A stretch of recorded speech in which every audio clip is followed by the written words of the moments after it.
was trying to catch a butterfly. I was trying to catch a poet. He, in this case, happens to be Gulzar, one of India's most celebrated filmmakers, poets, writers, and lyricists, a Renaissance man.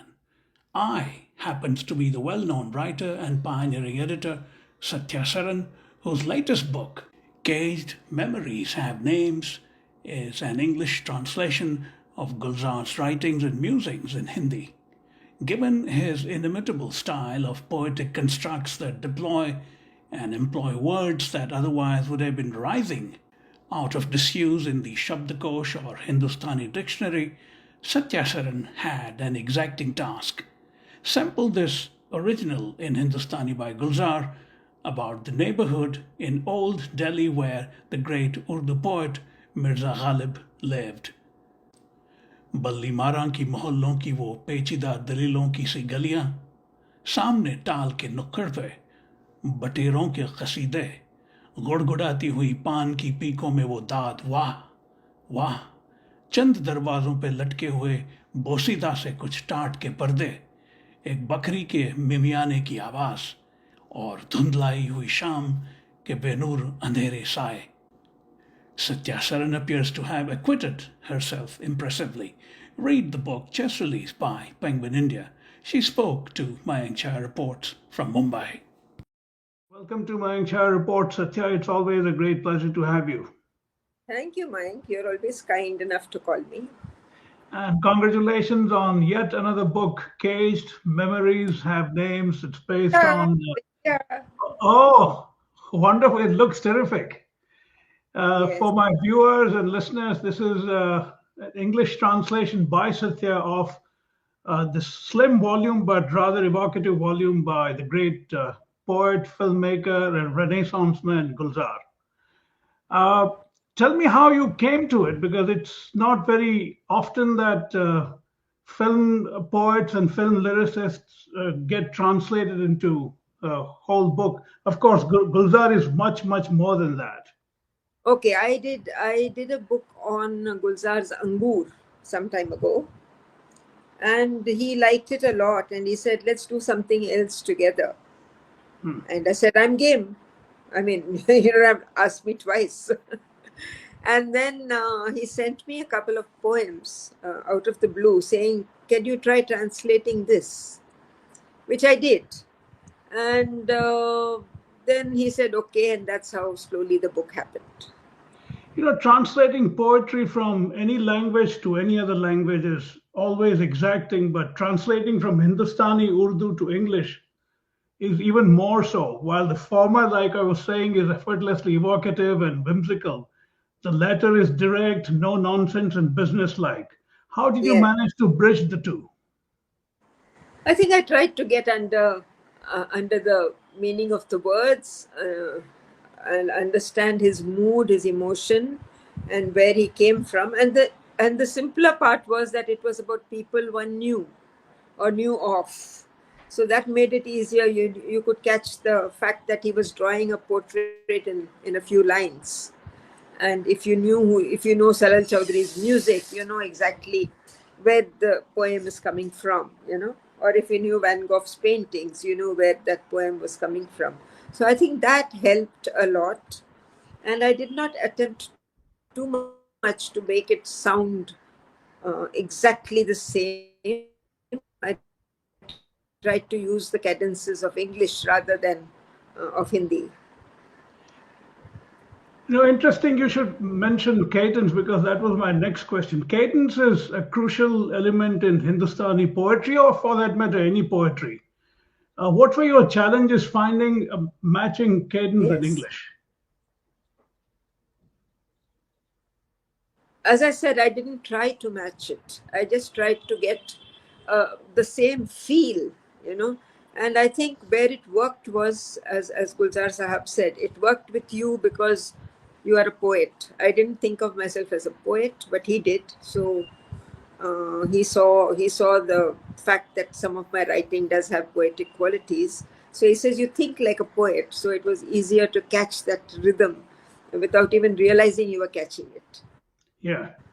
The often charmingly overwrought and hyper imaginative nature of Gulzar's poetry is evident in Gud Ki Bheli, for instance, where he talks about a chunk of good or jaggery melting under the sun and trickling down the face of the villager being himself, carrying it, and he's obviously referring to the great Rabindranath Tagore's poetry. Tell me a bit about it. I was quite struck by the whole imagery of that.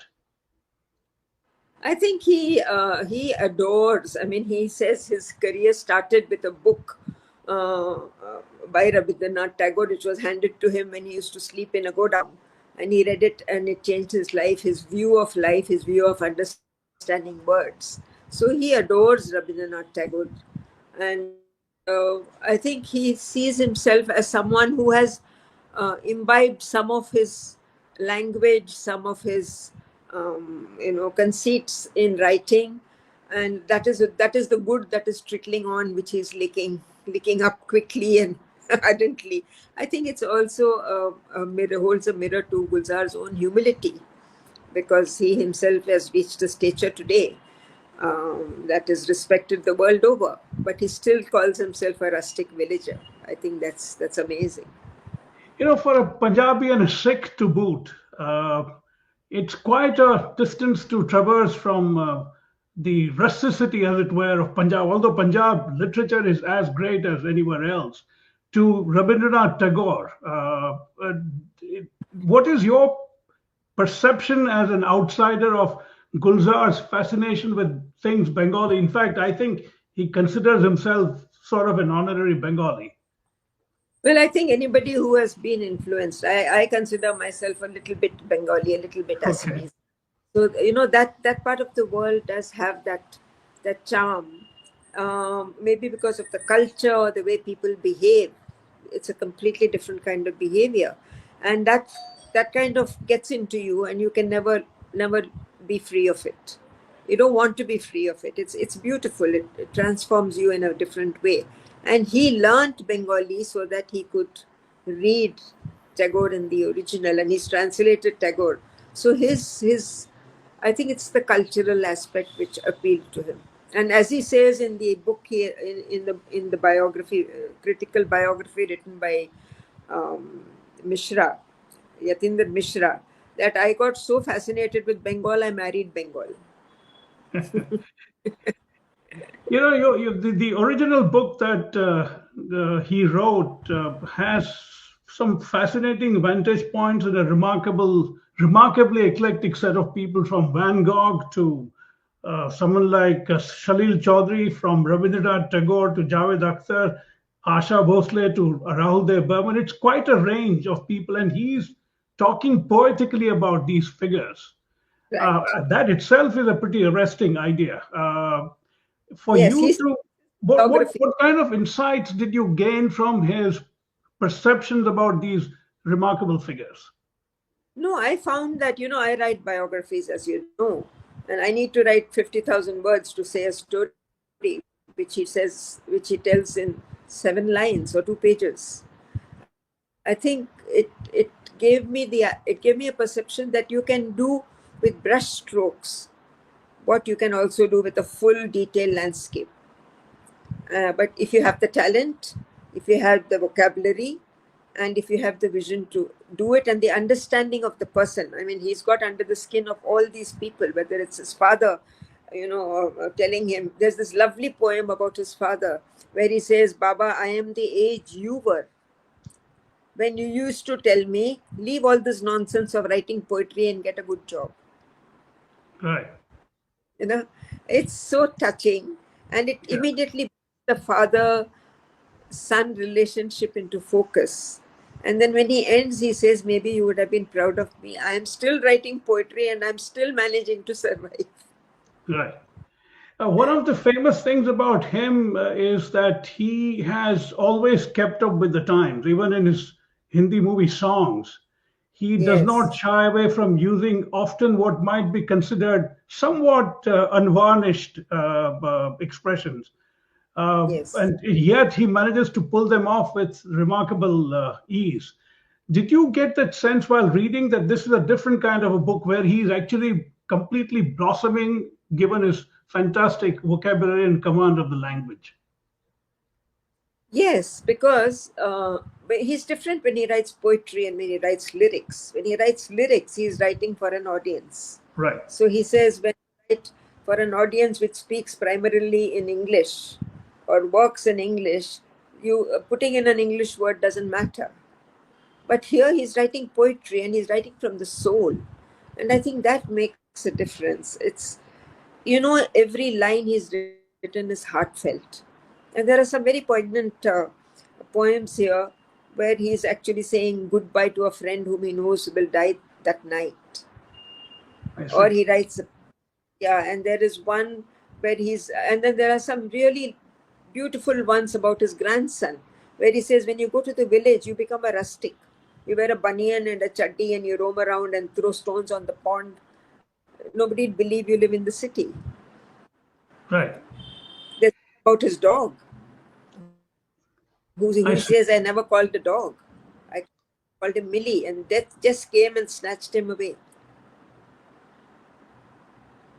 You So know, it's uh, amazing what he managed for line.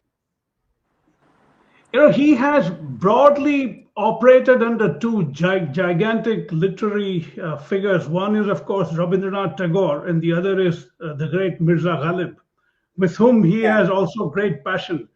And there is a bit about streets of Balli Rama in Delhi where Ghalib was. And Mm. I was again the Gali Qasim that you talk about. There were words like Yes. chilamchi or lota or sini or these are interesting words within that milieu. But for you to translate them, what was your how did you come about that? That poem, along with one more, was by Waterloo. I had to go to him and Okay. say, please explain it, because I didn't know. I didn't know Ghalib that closely, and I didn't know what Gali Qasim was, which is very sad. And I didn't know about, I understood the poem where he talks about his house, where he says, they've put up a statue about you and all that. But this I didn't understand. And it gave me a lot of grief. So I finally gave up and said, I'll come to you and sit down. You explain the poem to me, and then I will try translating it. I see. So he patiently did that. There is a reference to one of Ghalib's most enduring verses, Bazi chahe atfal hai duniya mere aage, hota hai shabo roz tamasha mere aage. Now that's an epic conceit of a great poet to think that the world is basically like a children's playground unfolding in front of him, mildly Right? amusing his intellect in some ways. Hmm. And for Gulzar to write Yes. about a figure like that, it's quite a coming together. I think he admired the man. He admires his poetry. He has a bust of Ghalib in his house, in his office. Yeah. So he really looks up to him, uh, and I think he's quite obsessed. Yeah, he is. He is. In terms of now that the book is out, what do you? I mean, Gulzar, of course, has great currency across cultural strata. Yes. What kind of Mm. readership do you think would be drawn to your translation? I don't know. You see, I'm not well known as a literary writer. I'm still typecast as a editor of women's magazines, and definitely not as a translator. This is my first job, but because it is Gulzar's book, I may get some credibility, because I cannot translate Gulzar's book without Gulzar's permission and involvement. And So not it to might help. mention the fact that he respects your talent to be able to translate his stuff. That itself is great Right. vote of So confidence. I would say that if the book is leafed through, people will pick it up as much because of the people who feature in it, as much as and definitely for Gulzar's version, Right. whether they resonate, whether my translation resonates with them or not, is a matter of individual taste and opinion. But I'm glad I could do it. No, from what I have read, I think you've captured his essence quite effectively. So my compliments to you. Thank you. I must Because tell I, you about yeah, the translate. I was suddenly told I have to write a translator's note. I was not prepared. right. So I sat down and said, I want to see it. I said, of course you will see it. So I wrote it, and it was all, I'm in awe of Gulzar. Uh, He's this, he's that, he's that. So he looked at it and he says, this is not you. Yeah, Like you write. Tear this up. And then I didn't dare for a month and a half to even think of writing it. And then it came. And then he said, this is what I was waiting for. So he can be critical, he can be tough on you. yeah. And sometimes for a single word, we have sat, he's not happy with the word that he suggests, and he says, you suggest something that takes off from this mood. And I keep suggesting and suggesting and suggesting, and suddenly he says, yes, that's the one. But people may not realize, given his soft demeanor to the public outside, they may not realize that he's a pretty exacting person in terms of the standards that he wants to enforce, I suppose. Let me tell you another story. There is this lovely poem on for Hari Prasad Chaurasia called Bansi. It's the Bansi talking, right? Right. Or about the Bansi. And in that, when I translated it, I had said but. The Bansi never reveals. He said, why do you want that but? Remove the but. So and he said, send it to me. So I had sent him the earlier version, which he had seen. And then I removed the but and I sent it to his assistant for forwarding to the press because it was a last minute add on. I He see. calls me very late in the night and he says, you haven't removed the but. I told you to remove that but. I I said, see. no, Sahab, I have removed it. I haven't sent the original to you again after writing. I should have. This is what you have just seen, and you're looking at it again. It's not a new mail from me. I So he see. can be very particular about every word. And it's remarkable given that he's getting in on years now and he's still attentive to these details. That says a lot about him as a literary figure. I think it tells you why he is who he is. Have you formally released it? Has there been an event around it yet or not yet? For planning one, it kind of fell through. We are hoping to have something somewhere. Pretty soon in Bombay or elsewhere? Yes, Bombay was being planned. There is still now some conversation has been reinstated. So let's see. There is something probably in April or May in Calcutta. I was There has about to been say that it might be a better idea to do it between Kolkata and Delhi, I suppose. from Calcutta in the book. Yeah. There's Bimal, there's Salilda, there's so many of them. Perhaps you could do it at Ghalib's Haveli in Ballimarang. Ooh, that would be lovely. Because I suppose it's being preserved, right? Yes. And it's a lovely setting. I've been there, but it was quite dilapidated when I went over 30 years ago. I think it's been restored, I was told. That's what the poem is all about, that they put a statue. Indeed, indeed. I have no doubt that people, when they pick it up, will love this because he is so frank, so candid, Yeah, in his emotions when he talks about. There's one, and there's some which are very, very sad. The one on R.D. Burman is so sad that they're sitting by the rail track waiting for the train which never comes. And then I he see. says, you got up and walked into the mist, and I'm still waiting.